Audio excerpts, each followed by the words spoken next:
Esse louvor que Deus nos traz aqui para receber é a nossa resposta a tudo aquilo que Ele tem feito, tem provido e tem revelado a nós.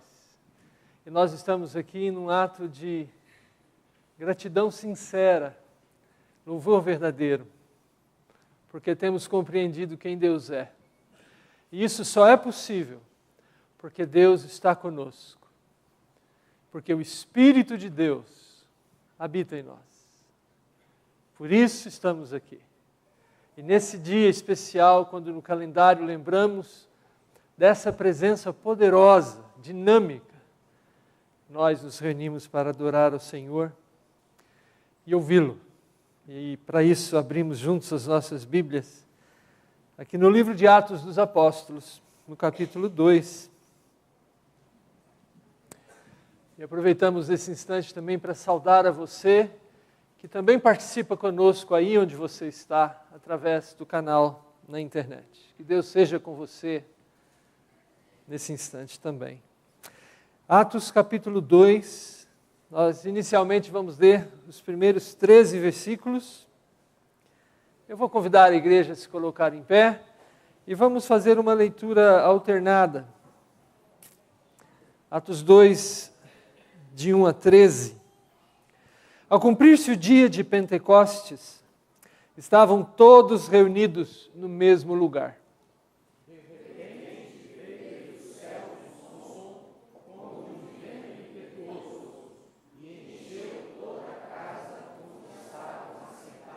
E apareceram distribuídas entre eles línguas como de fogo, e pousou uma sobre cada um deles.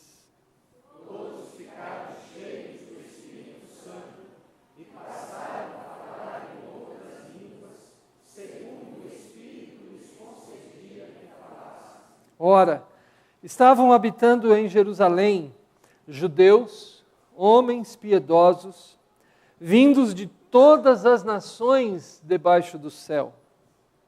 Quando, pois, se fez ouvir aquela voz, afluiu a multidão e se possuiu de perplexidade, porquanto cada um os ouvia falar na sua própria língua. Estavam, pois, atônitos, e se admiravam, dizendo: Vede, não são porventura galileus todos esses que estão aí falando? E como os ouvimos falar, cada um em nossa própria língua materna? Somos partos, medos, elamitas, e os naturais da Mesopotâmia, Judéia, Capadócia, Ponto e Ásia.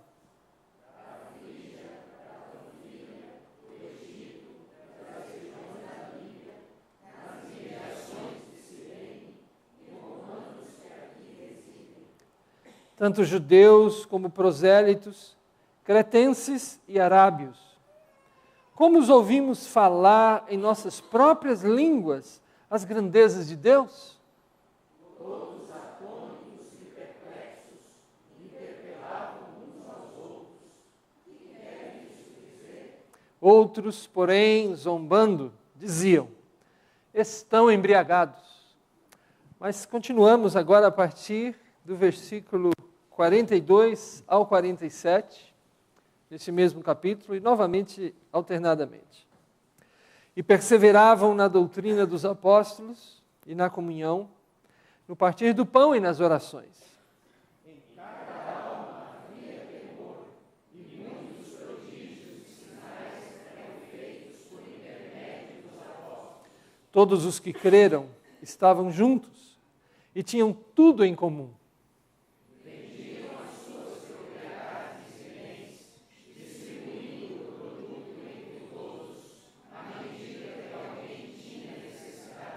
Diariamente perseveravam unânimes no templo, partiam pão de casa em casa e tomavam as suas refeições com alegria e singeleza de coração. Louvando a Deus e contando com a simpatia de todo o povo. Enquanto isso, acrescentava-lhes o Senhor, dia a dia, os que iam sendo salvos. Jesus Cristo prometeu que continuaria a cuidar dos seus discípulos, mesmo depois da sua morte, da sua ressurreição e de subir aos céus. Ele disse: eu vou continuar com vocês. E Ele enviou o seu Espírito para estar para sempre conosco, para cuidar de nós, como o bom pastor que Ele é. Vamos então louvá-lo por isso com esse hino.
Eu vou convidar nosso irmão Paulo Ferraz. Paulo, por favor, conduza o senhor numa palavra audível de oração. O microfone está chegando aqui a você.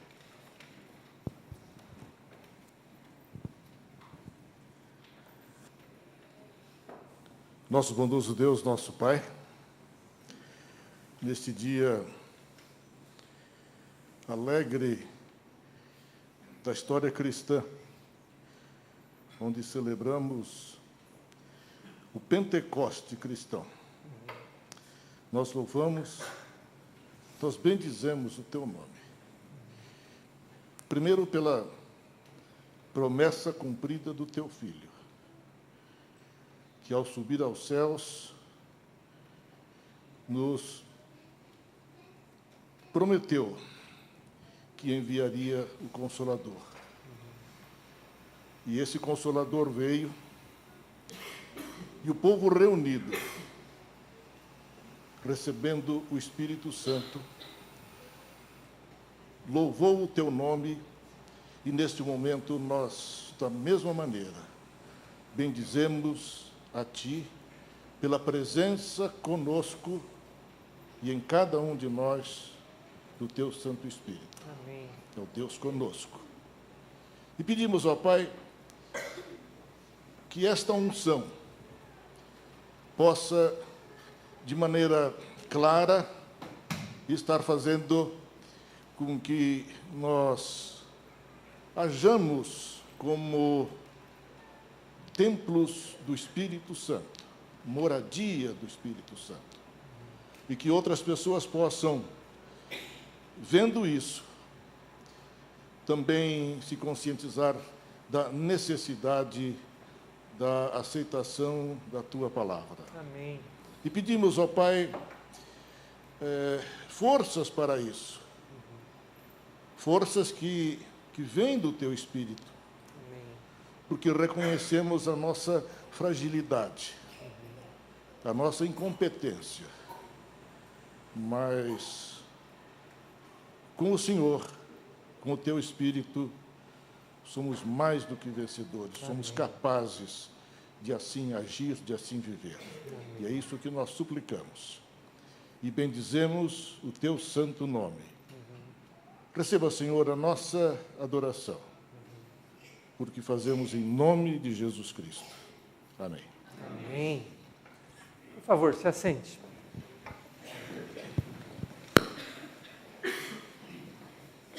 Continuamos a ler a palavra de Deus, mesmo nesse capítulo que estamos lendo,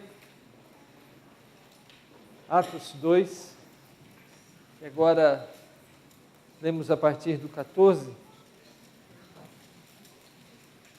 ao 36.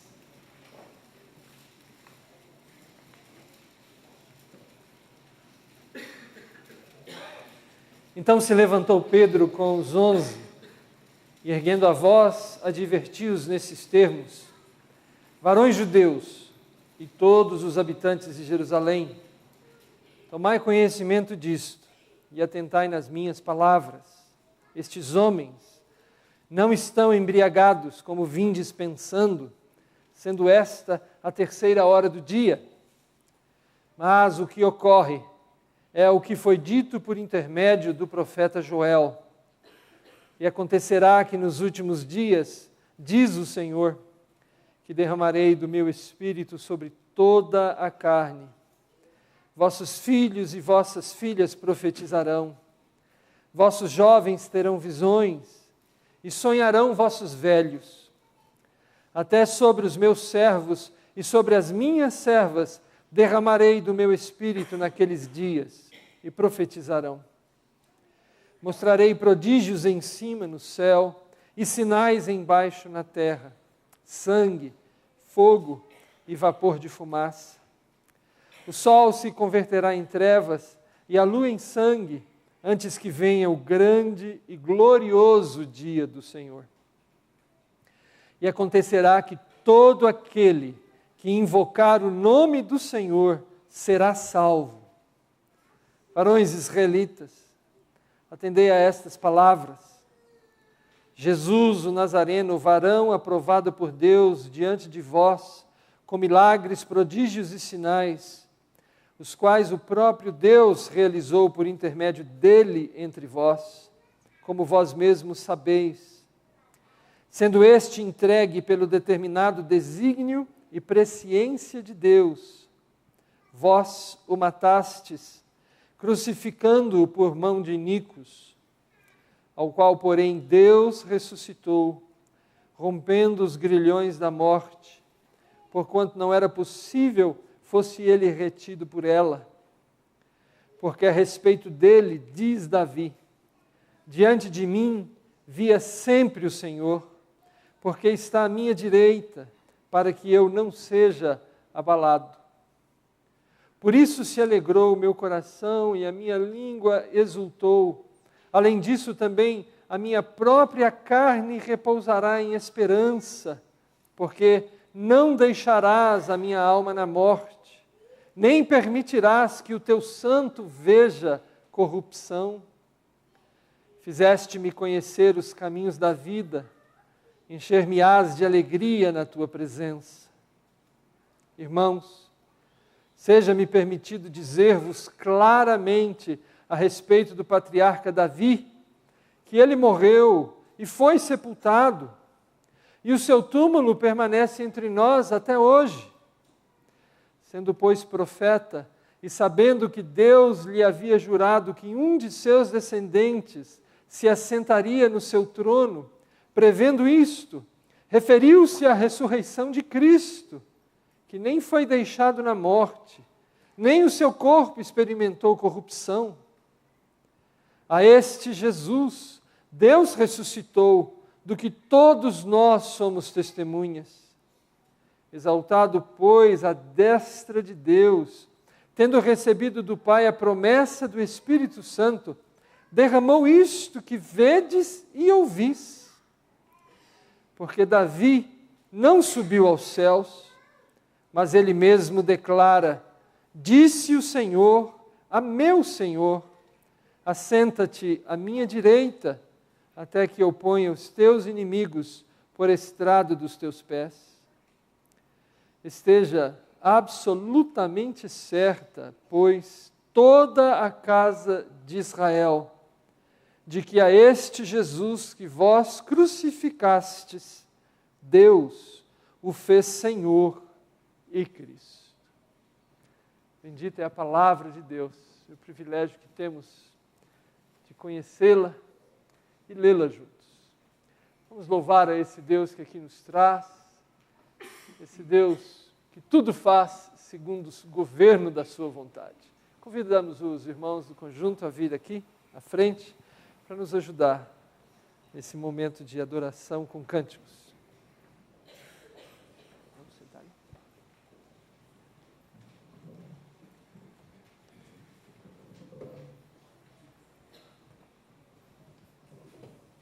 A esse Deus Trino, Deus Pai, Deus Filho e Deus Espírito Santo, é que viemos aqui adorar nesse dia e agradecê-lo por tudo que tem feito em nossas vidas. Adorá-lo pelo que Ele é, pelo que Ele tem sido, pelo que será em nossas vidas. E aí, nesse intento, com esse coração, é que nós convidamos vocês a se portarem, a ficarem em pé e louvar a Deus conosco.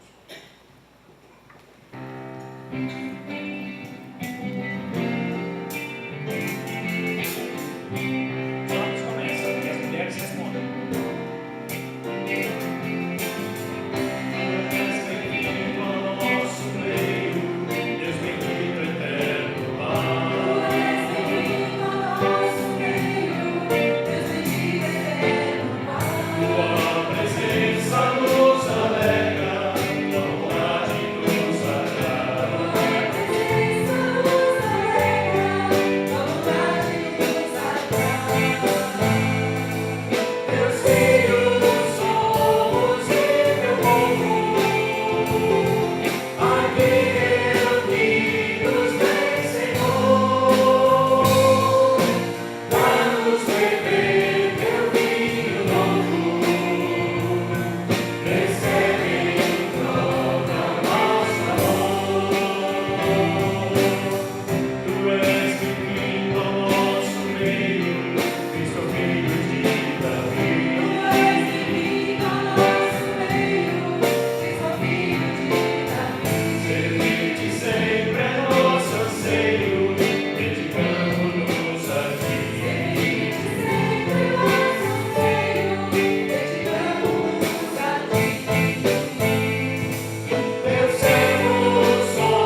E esse Espírito, o Espírito de Deus, que é penhor, é a garantia da nossa salvação.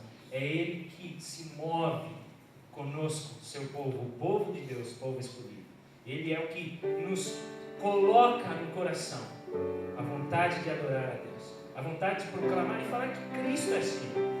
É Ele que se move através da gente, o Santo Espírito. É o mesmo que fala assim: ó, dá-me falar cada dia com salmos e hinos de amor. Ó, dá-me viver cada dia com gratidão e louvor. Esse é o que fala o próximo cântico. Nós convidamos vocês.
Esse é o momento onde, sobre a reflexão desses cânticos, nós podemos elevar as nossas preces, nossas orações a Deus.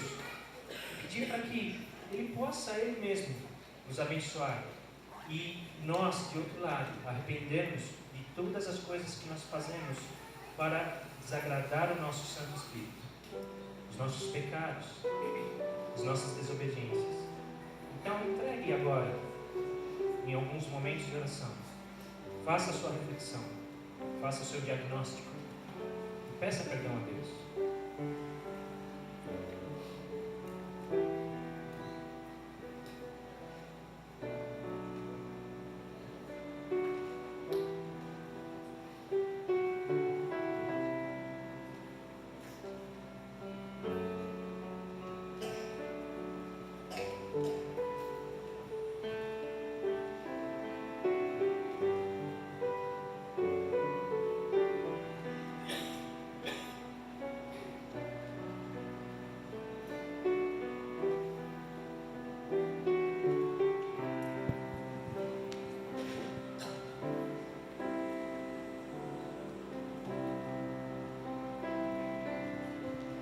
Eterno e soberano Deus, nosso amado Pai, diante de Ti, Senhor Deus, nos colocamos com os nossos corações quebrantados para te suplicar, Senhor Deus, que o Senhor perdoe os nossos pecados.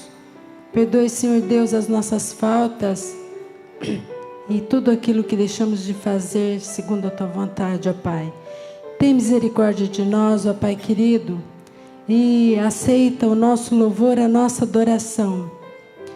Aceita, Senhor Jesus, porque o Senhor pagou um preço tão alto, dando o teu sangue na cruz para nos redimir de todos os nossos pecados. E nos mandou ainda o Consolador, o Santo Espírito amado. Obrigado, ó Pai querido, por essa maravilhosa graça que o Senhor nos oferece a cada dia. Louvado seja o teu nome. Em nome santo do Senhor Jesus é que nós te pedimos e agradecemos. Amém, Senhor. Vamos ficar em pé?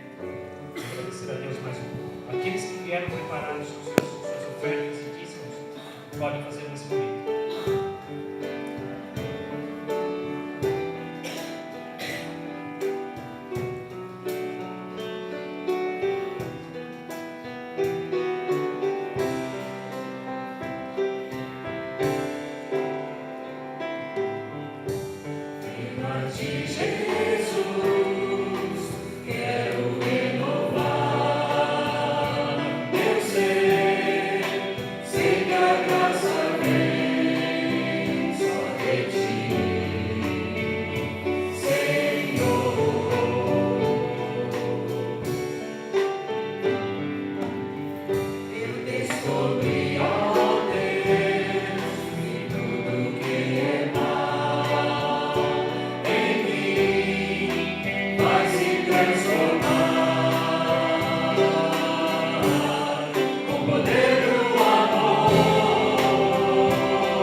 Antes de nos assentarmos, é bom saber que Deus trouxe alguém, está ao nosso lado para adorá-lo. Vamos ver então quem é essa pessoa e nos cumprimentar no Senhor.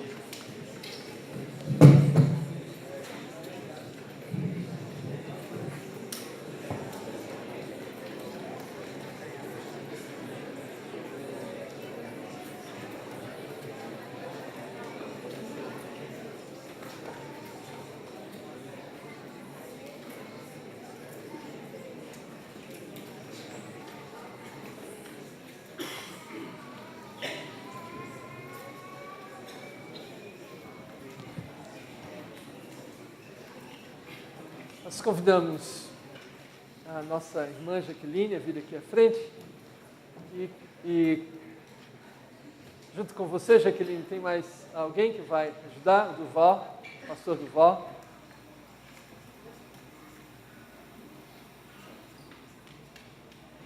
As crianças de 2 a 7 e de 8 a 11 podem vir aqui à frente. O pastor Duval vai ministrar a palavra também às crianças maiores novamente. Nós estamos desenvolvendo uma série de estudos com as crianças sobre doutrinas fundamentais para a vida cristã. E o pastor Ricardo, o pastor Duval já tem ministrado às crianças.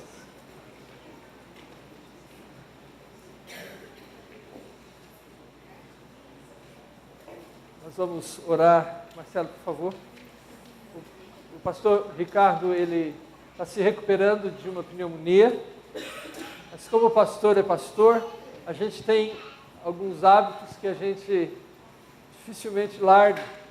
Eu perguntei para ele durante a semana, você quer que eu pregue? Porque ele estava na escala. Não, deixa comigo. Então, é o pastor que vai pregar em nome do Senhor para nós hoje. Por favor, Marcelo. Senhor, depositamos no Teu altar nossos dízimos, nossas ofertas, certos do que o Senhor nos conduzirá para a melhor utilização desses recursos. Queremos lhe agradecer pelo restabelecimento do reverendo Ricardo, que estará conosco pregando. Sabemos que o mesmo Espírito que pairou no dia de Pentecostes, dando entendimento para aquelas pessoas, estará aqui também hoje, nos orientando e nos capacitando e mostrando qual é a mensagem que o Senhor quer passar para nós hoje, através da mensagem aqui do templo e da mensagem para as crianças. Queremos te agradecer e te pedir, em nome de Jesus, amém. Amém.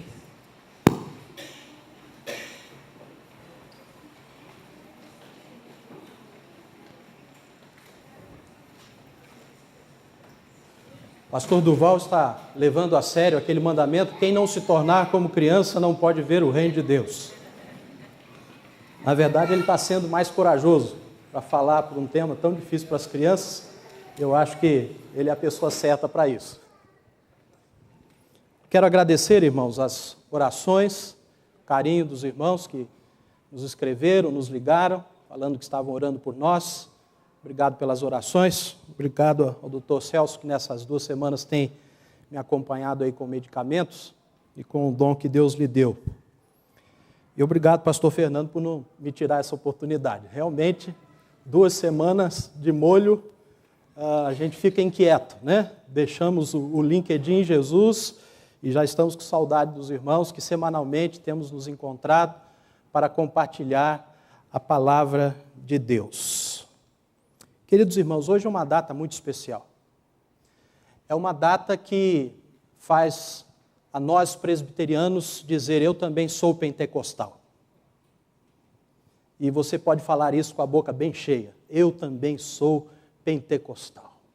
Porque a nossa igreja, ela nasceu no dia de Pentecostes. Se não fosse o derramamento do Espírito Santo de Deus, cumprindo a promessa do Senhor, nós não estaríamos reunidos hoje aqui como igreja. Aliás, o Senhor Jesus, lá no Evangelho de João, no capítulo 7, numa das grandes festas também de Israel, e Jesus estava ali presente, ele diz assim no capítulo 7, versículo 38 de João: quem crer em mim, como diz a Escritura, do seu interior fluirão rios de água viva.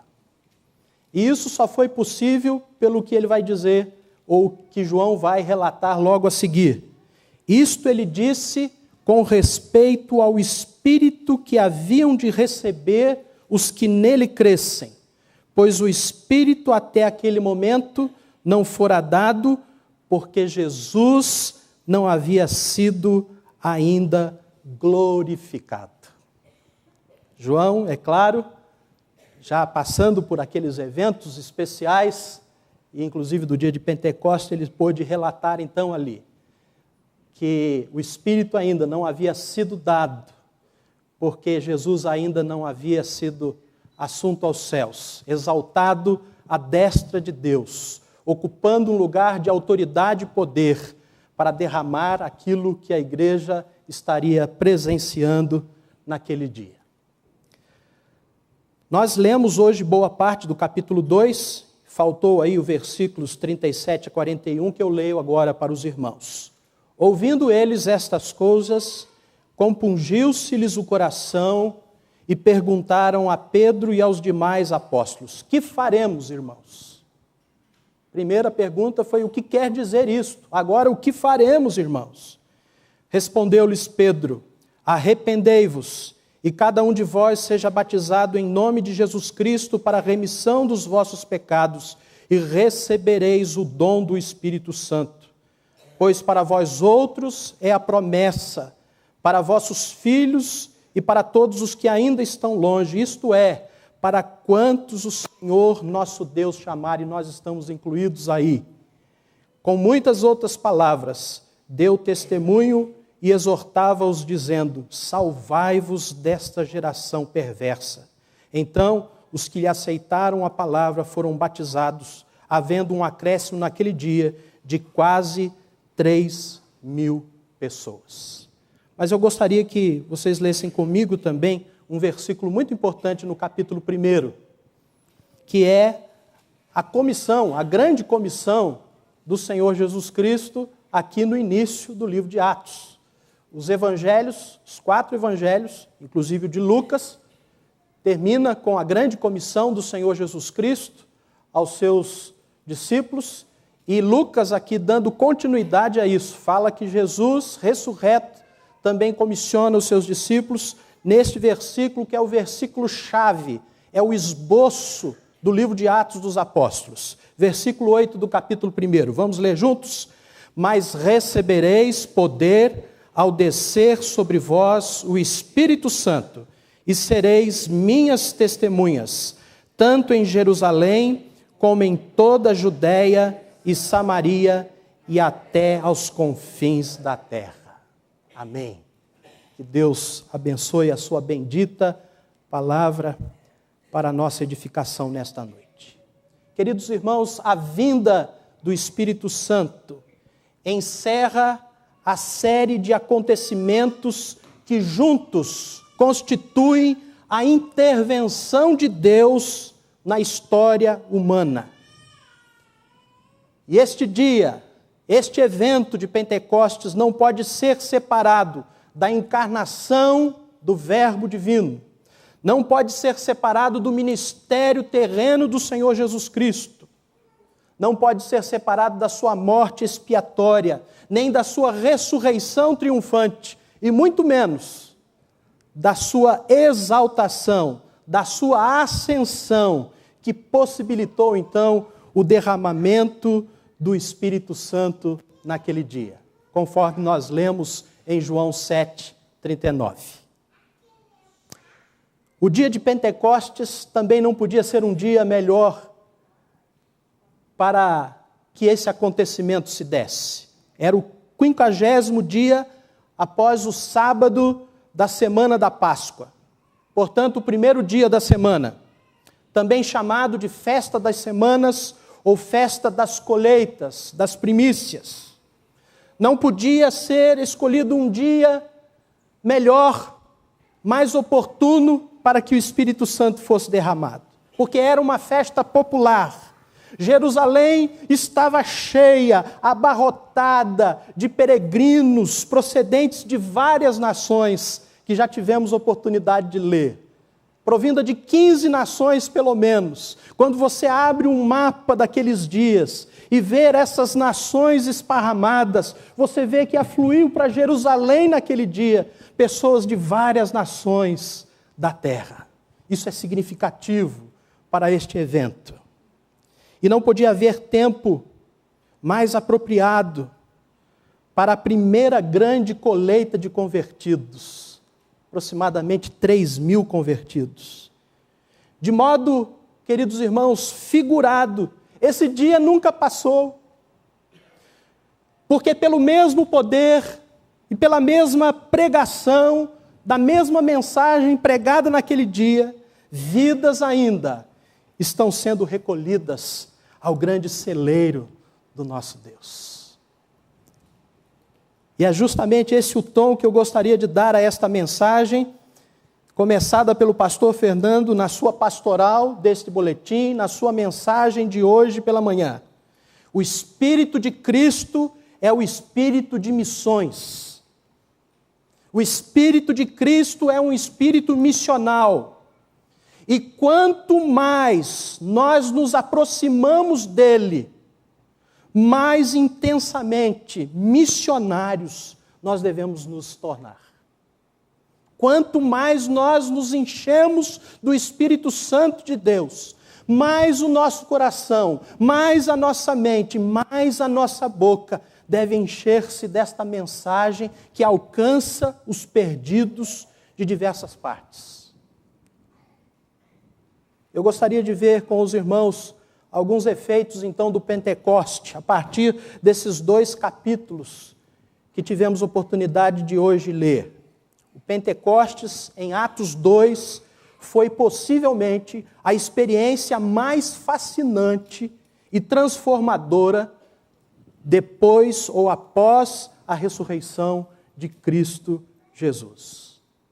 Imagine Jerusalém naqueles dias, como o Brasil vai enfrentar esses dias de Copa. Pessoas vindo das mais variadas nações, ouvindo as mais variadas línguas. Era assim que Jerusalém estava naqueles dias. E eles começaram a ouvir uma mensagem poderosa que compungiu os corações. Uma mensagem que fez com que eles se rendessem diante do Senhor da história, que estava sendo pregado ali, o Senhor Jesus Cristo. Qual era, então, o fim principal do Pentecostes de Atos 2?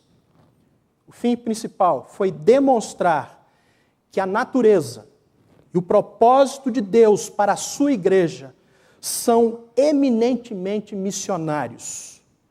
O batismo com o Espírito Santo, o dom de línguas e a edificação da igreja não são fins em si mesmos, mas meios para cumprir os propósitos de Deus para a sua igreja e para o mundo.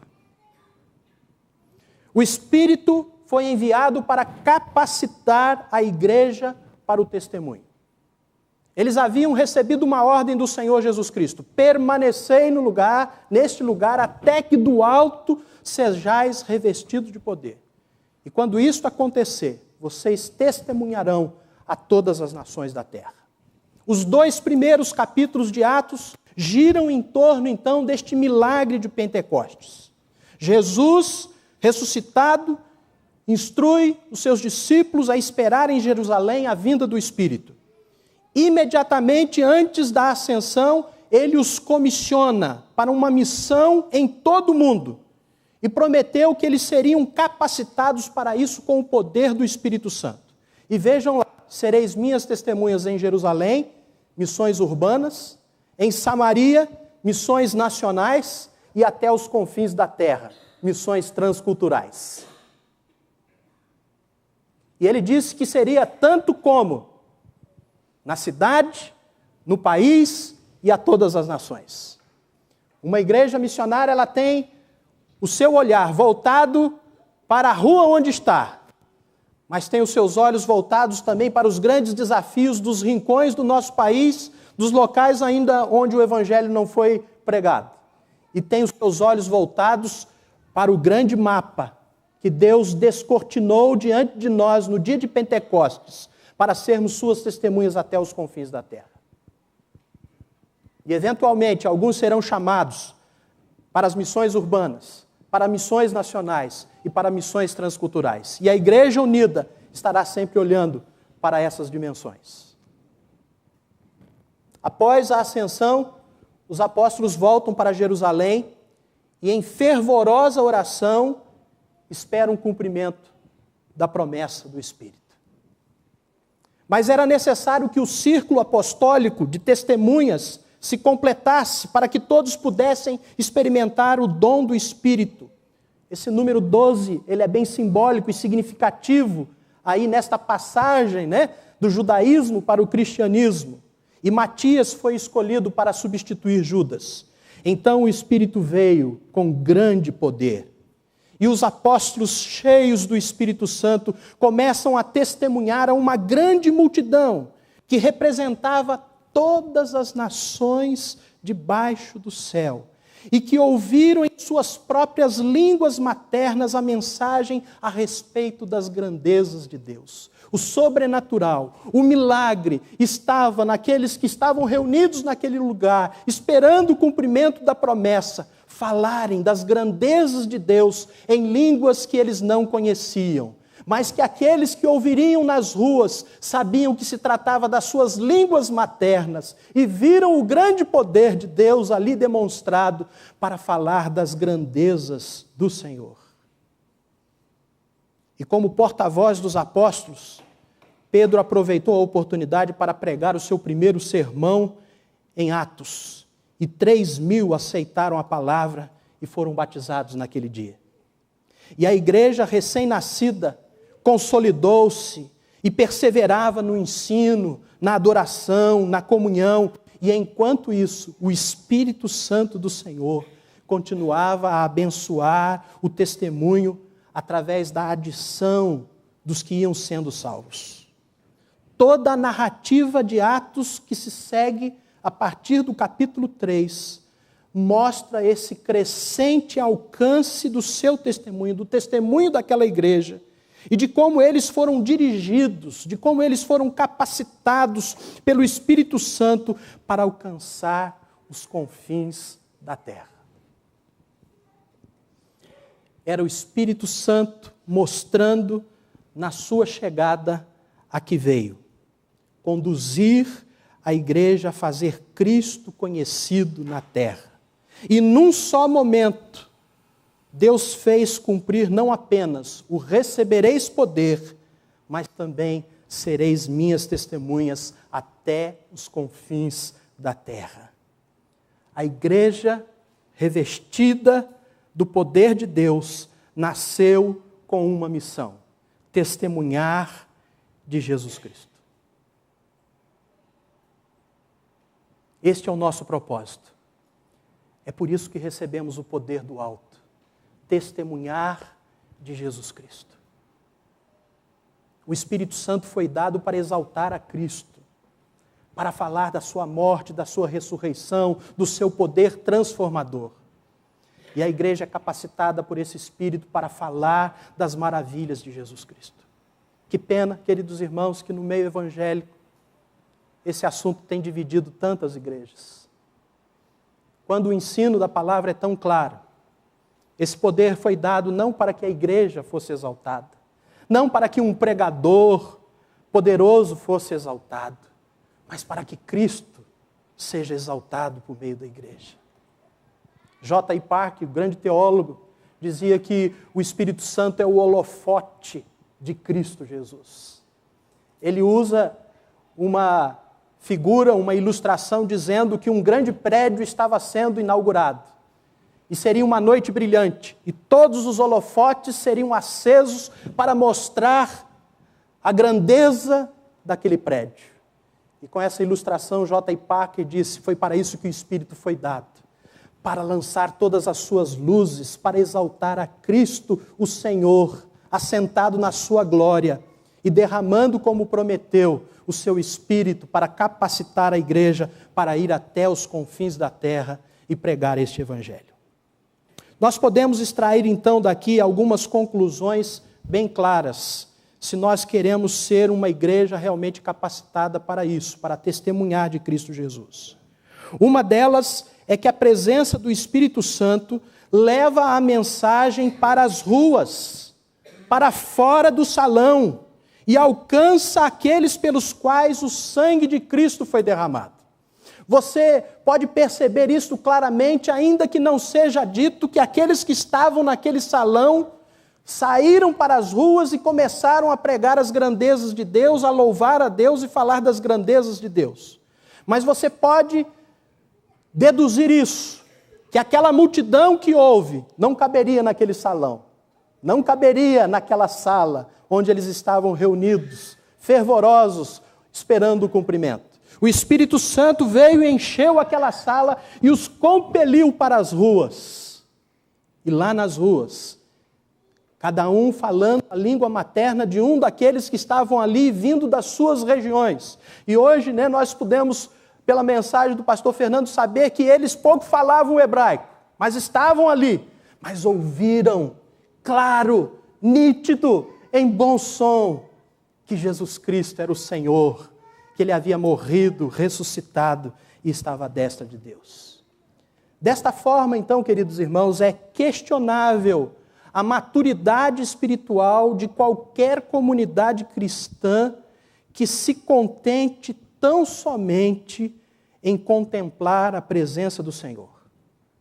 A presença do Espírito, de forma genuína, incomoda a igreja a sair dos seus templos, a sair dos seus bancos, a não se contentar tão somente com uma experiência cultica dominical, mas a procurar, com testemunho santo e o uso da palavra de Deus, fazer Cristo conhecido aos que estão ao seu redor. E o Espírito Santo foi dado, queridos irmãos, para que tivéssemos ousadia para fazer isto. Eu não sei, talvez o lugar onde você trabalha, talvez a sua própria casa. Eu tenho encontrado pessoas assim, crentes sinceras e verdadeiras, que dizem: pastor, o lugar mais difícil para eu pregar o Evangelho é na minha casa. Às vezes isso pode ser no seu trabalho, na universidade onde você estuda. Mas eu gostaria de dizer para você que o lugar mais difícil para se proclamar aquela mensagem era Jerusalém naqueles dias. E aqueles discípulos, com ousadia, pregaram um sermão poderoso que levou 3.000 pessoas a serem convertidas. E esse sermão foi pregado por Pedro. O Pedro que negou a Jesus Cristo, tímido, covarde, não era mais o mesmo. Agora, com ousadia, diferente daquele Pedro que negou a Cristo, pregava o Evangelho no lugar mais difícil para se pregar naquela hora, em Jerusalém. Outra lição é de que uma igreja revestida do Espírito deve abrir seus olhos também para os que estão longe, além barreiras, além fronteiras, nos lugares improváveis, onde Cristo gostaria que fôssemos. Havia naquele lugar, ouvindo a palavra de Deus através de uma igreja revestida do poder pelo Espírito Santo, homens de várias nações distantes, judaizantes, além de judeus de perto, que moravam do outro lado da rua, de terras distantes. O texto de Atos 2, 9 a 11, registra que havia partos, medos, elamitas, habitantes da Mesopotâmia, Judéia, Capadócia, Ponto e da província da Ásia, Frígia e Panfilha, Egito, das partes da Líbia próximas a Cirene, visitantes vindos de Roma, tanto judeus como convertidos ao judaísmo, cretenses e árabes. Nós os ouvimos declarar as maravilhas de Deus em nossa própria língua. Mais de 14 regiões diferentes ouvindo a mensagem. Essa mensagem bendita que compunge o coração. E que efeitos objetivos na construção do caráter daquela igreja produziu essa presença marcante e transformadora do Espírito Santo. Porque agora nós temos que entender que a partir do versículo 42, aqueles 3.000 estão juntos com os 120. E o que aconteceu após aquele sermão, ou durante aquele sermão, é que o coração deles se compungiu. Houve uma compulsão do coração a ponto deles se desesperarem e dizerem: o que faremos? Houve uma convicção muito grande de pecado, quando Pedro abre a sua boca para falar: vós mataste o Cristo. Era uma palavra também de juízo àquela nação. Aliás, todos os eventos que envolveram, o Pentecostes, fala do juízo de Deus, fala dos últimos dias. E no ano 70, Jerusalém foi destruída. Mas também houve arrependimento. O que faremos? Arrependam-se. E eles se arrependeram, voltaram-se dos seus pecados para Deus. E o que aconteceu? Uma nova vida, uma vida de fé, de confiança em Jesus Cristo. A ação do Espírito Santo, então, naquele dia, produz uma igreja peregrina. Essa igreja cheia do Espírito Santo passa a crescer onde está, e em Atos 8, o Senhor dispersa para todos os cantos da terra, e diz a palavra que os que eram dispersos iam por toda parte pregando a palavra. Uma igreja cheia do Espírito é uma igreja missionária, proclamadora do Evangelho, conduzida para as ruas, que não se fecha, não se clausula entre as quatro paredes. Mas a ação do Espírito Santo produz também uma igreja unida. Após a ação do Espírito Santo sobre os 120, depois os 3.000, depois os 5.000, não houve segmentação, não houve divisão, não houve grupinhos na comunidade. Certamente eles eram diferentes. Alguns preferiam adorar no templo, outros de casa em casa, alguns mais formais, judeus e judaizantes, outros bem informais, gentios. Alguns haviam caminhado com Jesus, outros não o conheceram tão de perto, mas esta igreja possuía um só coração, uma só alma, como resultado direto do Espírito Santo. Só o Espírito Santo pode promover isso, queridos irmãos. Reunir pessoas tão diferentes, de gostos diferentes, mas com um único propósito, uma só alma, um só coração para servir a Cristo.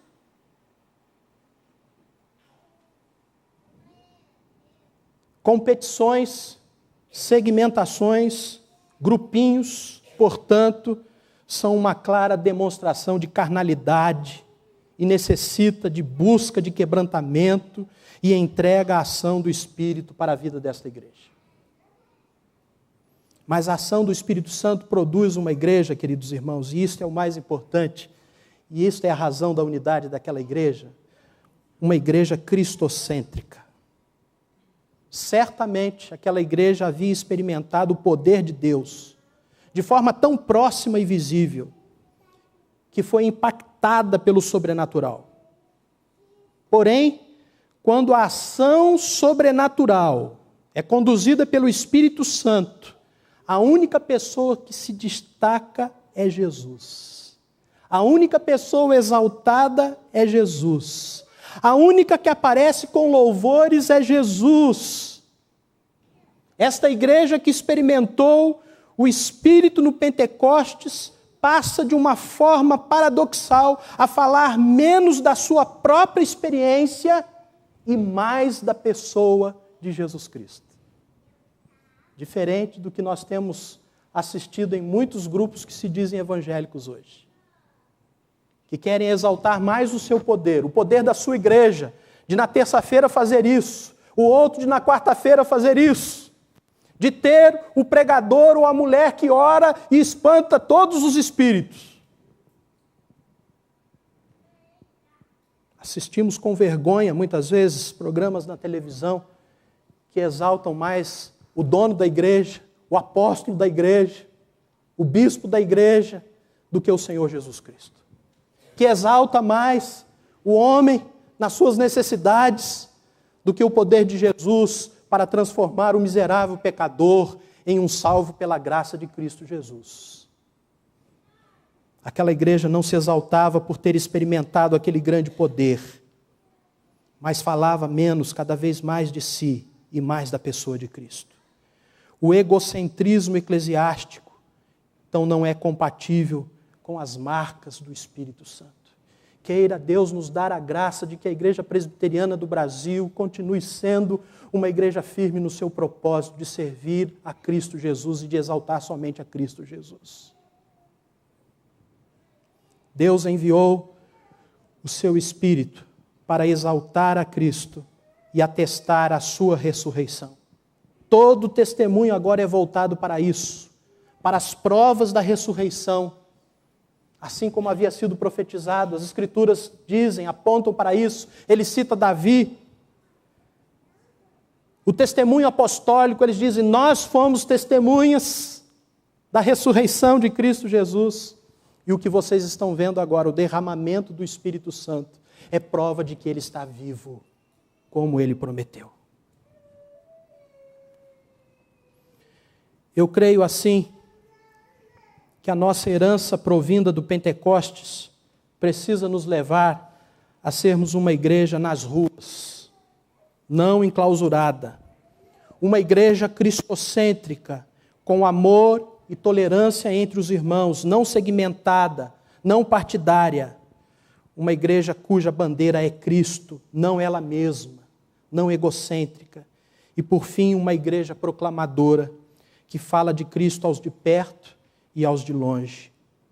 Que as marcas do Pentecoste continuem a se manifestar entre nós, queridos irmãos. Porque aquela igreja, a igreja primitiva, assim chamada, assim denominada, não tinha nada do que hoje consideramos essencial para o sucesso de uma igreja. Não tinha propriedades, não tinha dinheiro, não tinha influência política, não tinha status social. No entanto, ganhou multidões para Cristo e viu a implantação de inúmeras igrejas por todo o mundo romano. Isso se deu tão somente pelo poder do Espírito Santo que a capacitava para o seu ministério. Os primeiros cristãos eram pessoas inflamadas pelo Espírito de Deus. Saiba então de uma coisa, querido irmão.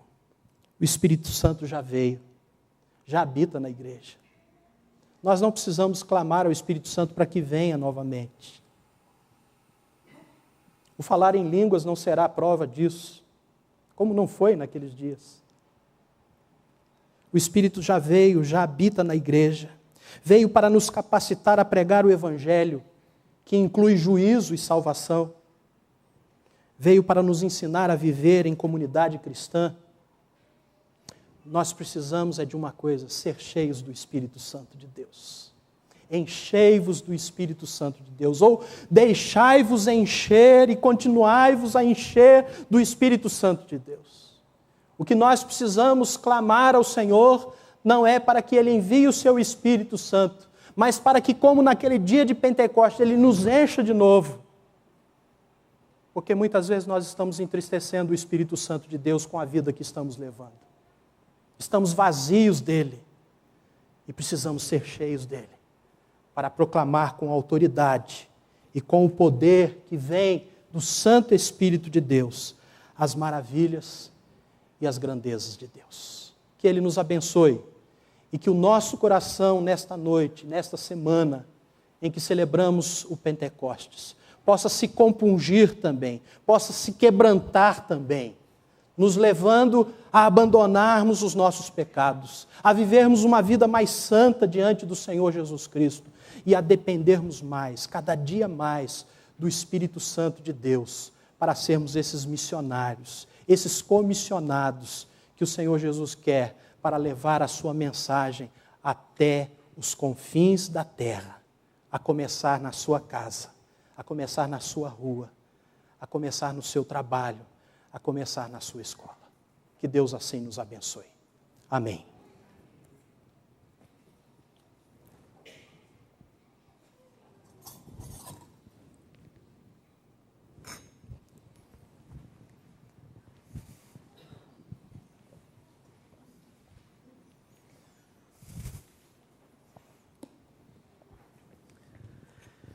Esses desafios que o pastor Ricardo nos lembrou, que devem ser da realidade da nossa vida cristã pessoal e eclesiástica e comunitária, podem se tornar realidade. Porque em meio às nossas lutas, às vezes grandes, Cristo nos estende a sua poderosa e forte mão. É por isso. E o Espírito dele é que torna essa mão poderosa real em nossa vida. Vamos ficar todos de pé e após a bênção nós vamos cantar juntos este hino. Fazer dele a renovação da nossa profissão de fé em Cristo Jesus. Receber a bênção, irmãos. A vós que antes não erais povo, mas que agora sim sois o povo de Deus, que antes não tinhais alcançado a misericórdia, mas em Cristo Jesus fostes por ela alcançados.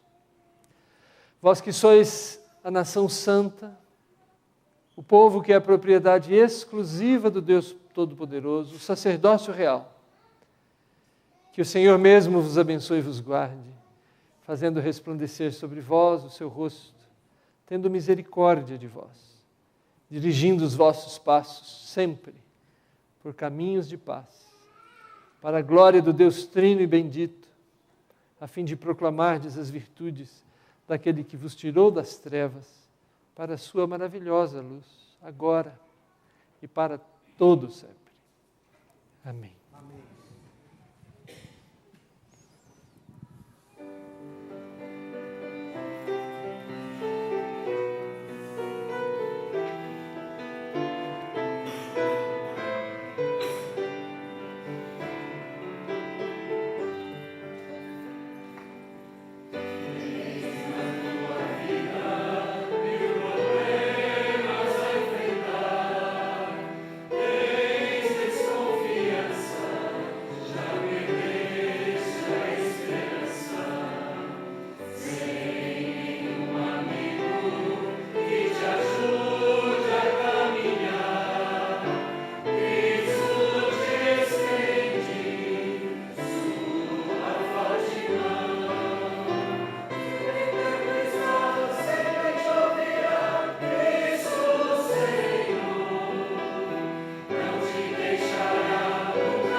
Nós gostaríamos de saber se temos alguém hoje à noite que está nos visitando.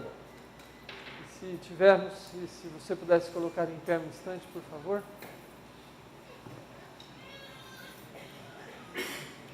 Não temos? Bom, como os irmãos todos sabem, essa semana começa a Copa do Mundo. Os horários da Secretaria de Funcionamento aqui do nosso expediente estão alterados, o boletim tem uma nota sobre isso. Também o pastor Durval está organizando aqui no Salão Social um momento especial para participar, para aqueles que quiserem assistir juntos. Então, os interessados em saber sobre isso, podem falar com o pastor Duval, ele vai te dar as informações. Tenhamos todos uma semana abençoada pelo Senhor, então.